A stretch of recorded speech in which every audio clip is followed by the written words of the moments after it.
Hey guys, in this video I'll show you how to pay your credit card bills on Bank of America. First thing I want you to do is launch the app. You can go to the website as well, log in with your user ID and password, and then under the account section right here is where you come. But I want you to look at this bottom navigation bar, click on Pay and Transfer, and then tap here on Pay Bills, okay? And then go here to Bill Payments, right? And you'll see the different payees. You can of course add another payee. So this is one of the bills we have. So you can toggle this one and click on pay, right?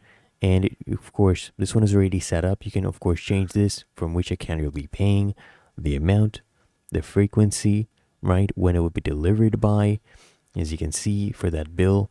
And then you just tap here on pay, right? Just tap here and you'll see success message. We have scheduled a payment, all the details right here, and the confirmation code.